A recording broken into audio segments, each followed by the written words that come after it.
Assalamualaikum warahmatullahi wabarakatuh. Halo sahabat Panglima, salam sehat untuk kita semua. Selamat datang di program kami Ngopi Sehat, Ngobrol Happy seputar kesehatan.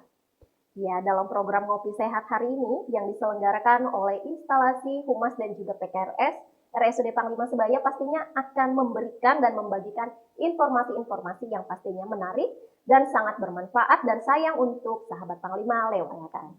Nah, ngomong-ngomong, dalam program Ngopi Sehat hari ini, kita akan menjawab keluhan-keluhan dari masyarakat yang saat ini hangat diperbincangkan di masyarakat. Bukan begitu ya Mbak Yun ya? Nah, keluhannya apa saja sih? Kita tanya. Apa nih Mbak keluhannya yang sedang hangat dibicarakan ya. di masyarakat? Salah satu keluhan masyarakat mungkin tentang waktu tunggu pengambilan obat. Banyak keluhan-keluhan yang masuk di website rumah sakit, media sosial, atau mungkin secara langsung ya, disampaikan kepada pihak rumah sakit tentang begitu lamanya pasien menunggu untuk mengambil obat, sudah mungkin bosan, sudah mungkin lapar, sudah siang, harus pengen cepat-cepat pulang gitu. Jadi di sini kita akan membicarakan bagaimana solusinya tentang waktu tunggu ini supaya masyarakat bisa cepat untuk bisa mendapatkan pelayanan obat ya. Iya. Dan salah satu apa ya namanya komitmen juga nih dari RSUD Panglima Sebaya untuk selalu memberikan pelayanan prima kepada sahabat Panglima. Untuk itu langsung saja kita kenalkan narasumber kita pada hari ini. Silakan Mbak Yuni. Yang pertama narasumber kita sebagai Kepala Instalasi Farmasi Rumah Sakit dengan Mas Abdul Rashid. Halo Mas Abdul Rashid. Halo Mas Rashid. Selamat datang di Ngopi Sehat. Hari ini perdana ya Mas Rashid ada di Ngopi Sehat. Iya. Yang kedua dengan Mbak Dewi Damayanti, beliau merupakan penggagas dari inovasi layanan yang akan kita bahas hari ini. Iya. Halo Mbak Dewi. Halo Mbak. Bagaimana kabarnya Mbak Dewi? Alhamdulillah baik. Iya. Beruntung sekali ya RSUD Panglima Sebaya memiliki dua narasumber kita pada hari ini. Karena luar biasa memberikan inovasi yang pastinya akan sangat bermanfaat bagi masyarakat. Nah, ngomong-ngomong tentang layanan untuk menjawab keluhan dari masyarakat, itu sebenarnya di latar belakangnya apa dan apa sih nama layanannya itu? Silakan. Baik, sebelumnya kami mengucapkan terima kasih sudah dihadirkan pada hari ini. Mudah-mudahan apa yang kita sampaikan dapat bermanfaat bagi sahabat Panglima. Jadi salah satu latar belakang dari inovasi kami ini adalah menjawab apa yang tadi disampaikan, menjawab keluhan dari masyarakat dalam hal waktu tunggu obat. Yang kita ketahui memang dalam pelayanan rawat jalan, menunggu obat itu adalah hal yang paling terakhir. Mungkin yang disampaikan tadi, pasien sudah bosan, lelah, ataupun lapar. Jadi masyarakat akan berada di puncaknya pada saat menunggu obat. Jadi kami dari instalasi farmasi sejalan dengan keinginan RSUD Panglima Sebaya dalam hal meningkatkan pelayanan kepada masyarakat. Kami dari instalasi farmasi dan Ibu Dewi sejawat kami menemukan dan mau menghadirkan inovasi dalam hal pengantaran obat yang kami namakan Simpati, sistem pelayanan pengantaran obat tanpa antri ke rumah pasien. Harapannya dengan inovasi ini masyarakat dapat terlayani dengan baik tanpa harus mengantar obat, tanpa mengurangi hak dan kewajiban pasien, karena dalam hal pengantaran ini kami tetap memberikan pelayanan yang sesuai standar. Kami tetap memberikan penjelasan, baik itu penggunaan maupun cara pakai. Jadi mudah-mudahan dengan inovasi ini dapat meningkatkan pelayanan khususnya di instalasi farmasi. Jadi inovasi namanya Simpati, sistem pelayanan pengantaran obat tanpa antri ke rumah pasien. Ya, jadi tanpa mengurangi hak dan ini juga ya kewajiban dari pasien juga. Jadi para sahabat Panglima yang menggunakan layanan Simpati ini nggak was-was terhadap obat yang diantarkan melalui layanan Simpati ini. Iya. Silakan Mbak Dew, Mbak Yun dilanjut. Dalam layanan Simpati ini pasti harus ada syarat dan ketentuan penggunaannya ya Mas ya. Iya. Kira-kira apa syarat dan ketentuan dalam menggunakan layanan simpati ini? Mungkin untuk syarat dan ketentuan, karena ini adalah inovasi yang dihadirkan oleh Ibu Dewi, mungkin untuk syarat dan ketentuan dan teknisnya akan dijelaskan oleh Ibu Dewi. Ya, Silahkan Mbak Dewi. ya baik, Kak Latif. Baik, syarat dan ketentuan simpati ini dapat dilihat dari segi pasien. Yang pertama, pasien harus berdomisili di wilayah Kecamatan Tanah Grogot, yaitu antara lain Kelurahan Tanah Grogot, Desa Tepian Batang, Desa Sungai Tuak, Desa Tanah Priuk, Desa Jone, Desa Sempulang, Desa Janju, dan Desa Tapis. Kemudian yang kedua, pasien mengisi form pengantaran obat. Yang ketiga, pasien wajib memberikan alamat yang lengkap dan memberikan nomor kontak yang dapat dihubungi. Kemudian yang keempat, pasien wajib menggunakan aplikasi WhatsApp. Kemudian dari segi pengantaran, terkait jam pengantaran obatnya, untuk obat yang masuk di farmasi di bawah jam 12 siang, maka obat akan diantarkan di hari yang sama. Sedangkan untuk obat yang masuk di farmasi di atas jam 12 siang, maka akan diantarkan di hari berikutnya. Kemudian, jika saat pengantaran obat, pasien atau keluarga pasien tidak berada di tempat, maka obat akan dibawa kembali, kemudian diantarkan di hari berikutnya. Nah, untuk di pengantaran di hari berikutnya, maka dilakukan juga pelaporan kepada petugas farmasi bahwa obat sebelumnya itu belum bisa diantarkan. Itu tadi dari syarat dan ketentuan ya, sahabat Panglima jika ingin menggunakan layanan simpati. Jadi yang pasti dan harus itu adalah berdomisili dulu di wilayah Kecamatan Tanah Grogot. Karena masih ada di wilayah tersebut dulu ya untuk layanan ini ya. Ya mudah-mudahan nanti akan berkembang meluas lagi ke kecamatan yang lainnya. Kemudian untuk alur pelayanan nih, karena pasti sahabat Panglima mungkin banyak yang masih belum tahu nih bagaimana cara mendapatkan informasi supaya mendapatkan alur atau pelayanan simpati ini. Ya, alur pelayanan simpati ini cukup mudah Mbak ya. Pasien pertama-tama melakukan pemeriksaan. Jadi setelah melakukan pemeriksaan, pasien mendatangi depo farmasi rawat jalan. Kemudian ke petugas farmasinya meminta form layanan antar obat. Dan kemudian pasien mengisi form antar obat dan setelah mengisi menyerahkan ke petugas farmasi. Kemudian petugas farmasi melakukan pengecekan obat sesuai dengan resep. Kemudian pasien menunggu panggilan farmasi untuk edukasi obat. Setelah selesai pengecekan, pasien dipanggil untuk edukasi obat. Kemudian setelah dilakukan pemberian edukasi, di mana di sini edukasinya harus jelas ya Mbak ya, jelas dan lengkap, pasien bisa pulang dan menunggu obat di rumah.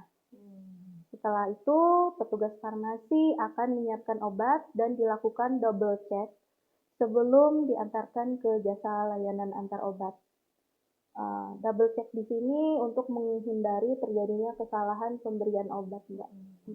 Iya, itu tadi ya dari alur layanan simpati. Tapi ngomong-ngomong tentang ada nanti diberikan edukasi ya, edukasi obat untuk yang menggunakan layanan simpati ini. Seandainya nih sahabat Panglima atau pasien lupa tadi edukasinya itu ini berapa kali sehari ya, atau obat ini diminumnya pas kapan ya, walaupun sudah ada di etiket, atau dia membutuhkan informasi-informasi yang lain, itu bisa nggak ditelepon lagi atau dikontak lagi nih petugas farmasi? Baik, untuk penanganan informasi obat ataupun pengaduan, saran dan masukan dapat di sini pasien yang pertama dapat datang langsung ke depo farmasi rawat jalan. Yang kedua dapat menghubungi petugas farmasi rawat jalan, di mana nomor kontaknya itu ada tertera di depan depo farmasi rawat jalan. Nah, tapi di sini petugas farmasinya dapat dihubungi pada saat jam kerja ya. Iya. Nah, itu sahabat Panglima harus diingat betul ya. Jadi pada saat ingin menggunakan layanan simpati ini, nanti akan ke depo farmasi rawat jalan. Iya. Nanti di sana ada tertera kontak yang bisa dihubungi. Ya jaga-jaga, siapa tahu sahabat Panglima lupa tadi nih tentang cara penggunaan obatnya seperti apa. Bisa kemudian mengontak kembali petugas farmasi di RSUD Panglima Sebaya. Luar biasa ya, luar biasa sih kalau menurut saya inovasi ini. Semoga masyarakat atau sahabat Panglima sangat antusias nih menggunakan layanan simpati. Silakan Mbak Yuni. Untuk pengantaran obat ini kan ya Mbak ya dilakukan oleh pihak ketiga jasa ekspedisi. Di situ ada biaya yang dikeluarkan oleh pasien. Untuk rumah sakit apa ada keuntungan yang diterima untuk pengantaran ini? Baik, dalam hal inovasi ini kami menggunakan jasa pihak ketiga, yaitu JNE. Jadi mitra ini kami sudah melakukan perjanjian kerjasama antara RSUD Panglima Sebaya dengan pihak JNE. Jadi dalam pengantaran ini nanti biayanya akan dibayarkan oleh pasien yang mau menggunakan jasa, langsung dibayarkan di rumah kepada pihak JNE. Dan untuk rumah sakit sendiri tidak mendapatkan keuntungan apapun dari jasa yang dibebankan kepada pasien.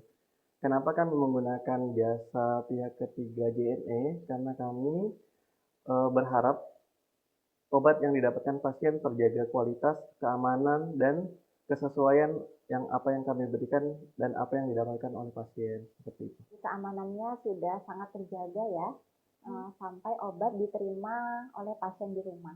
Iya. Kenapa kita menyinggung soal biaya ya? Iya. Karena hal yang sensitif, karena Biaya. biaya atau uang ini hal yang sensitif di masyarakat.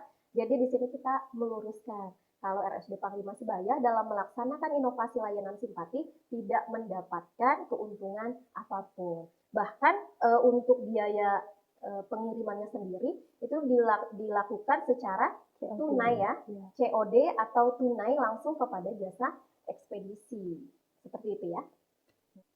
Nah, lanjut kita mau bertanya nih. Jadi sebenarnya layanan simpati ini sejak kapan sih sudah bisa kita gunakan? Silakan Mbak Dewi atau Mas Rasid. Ya, baik. Jadi program simpati ini sudah berjalan hampir kurang lebih 1 bulan ya Mbak ya. Betul. Jadi kurang lebih sudah 1 bulan, layanan simpati ini sebenarnya sudah bisa digunakan di masyarakat. Kalau dari kita ya, dari instalasi Humas dan PKRS memang ada beberapa waktu yang lalu kita sudah melakukan sosialisasi sebenarnya langsung kepada masyarakat atau pengunjung di RSUD Panglima Sebaya. Khususnya yang berada di poliklinik ya Mbak ya? Benar, yang ada di poliklinik. Dan hari ini kita hadirkan untuk melakukan sosialisasi kepada masyarakat luas melalui media sosial. Biar masyarakat tahu nih, ternyata layanan simpati, ada layanan simpati dan sudah bisa digunakan. Kalau untuk minat masyarakat sendiri ini seperti apa nih? Minatnya dalam menggunakan layanan simpati. Dari pada saat kita luncurkan, masyarakat sudah menggunakan, ada beberapa masyarakat yang sudah menggunakan jasa layanan ini. Akan tetapi mungkin karena belum tersosialisasikan secara luas, jadi ada beberapa masyarakat yang belum mengetahui. Mudah-mudahan setelah kita lakukan sosialisasi pada hari ini, harapannya semakin banyak masyarakat yang mengetahui dan yang mempunyai kesibukan bisa menggunakan layanan ini. Iya. Dan juga menjawab ya atas keluhan-keluhan dari masyarakat atas waktu tunggu antrian obat. Seperti itu ya, Mas Rasid dan juga Mbak Dewi. Silakan Mbak Yuni, ada lagi yang mau ditanyakan? Terakhir dari penggagas inovasi ya gitu. Apa saja harapan dari penggagas inovasi layanan simpati ini ke depannya untuk masyarakat? Baik, jadi inovasi ini diharapkan dapat meningkatkan mutu layanan di rumah sakit ya Mbak ya, yaitu berupa kepuasan pasien rawat jalan terhadap pelayanan kesehatan di rumah sakit. Selain itu memberikan kenyamanan kepada pasien rawat jalan karena tidak antri lama ya Mbak ya. Waktu yang digunakan juga mungkin lebih efisien Iya, ya Mbak ya. jadi waktunya bisa digunakan untuk hal yang lain oleh pasien. Iya, itu dia harapan dari penggagas Penggagas inovasi terhadap layanan simpati ini. Kami juga sangat berharap nih kepada sahabat Panglima yang berkunjung ke RSUD Panglima Sebaya untuk bisa menggunakan layanan simpati ini, apalagi yang merasa waktu antri obatnya itu menunggunya lama gitu ya. Ini sudah diberikan nih solusinya. untuk masyarakat Tinggal kita. masyarakat aja lagi ya yang menggunakan sebaik-baiknya layanan kita. Tapi sebelum itu juga tadi untuk kritik, saran dan juga masukan, jika ada kendala di layanan simpati ini, boleh langsung mendatangi di Depo Farmasi Rawat Jalan RSUD Panglima Sebaya atau bisa juga melalui kontak ya. Ya. Kontaknya ini bisa ditelepon, di WhatsApp, Bisa. bisa semua ya, bisa ditelepon langsung ataupun melalui WhatsApp. Dan waktunya di jam-jam Di jam jam kerja kerja. ya. Di jam kerja ya, itu dia. Ada lagi yang mau disampaikan kepada masyarakat nih, Mas Rasid dan juga Mbak Dewi atau Mbak Yuni, ada yang mau ditanyakan lagi? Mungkin kami cukup. Cukup. Oke, terima kasih banyak kepada Mbak Dewi dan Mas Rasid yang sudah hadir memenuhi undangan kita hari ini dalam sosialisasi simpati. Sistem pelayanan pengantaran obat tanpa antri ke rumah pasien. Itu saja dari kita hari ini di Ngopi Sehat. Semoga bermanfaat. Kita ketemu lagi di Ngopi Sehat selanjutnya. Akhir kata, wassalamualaikum warahmatullahi wabarakatuh.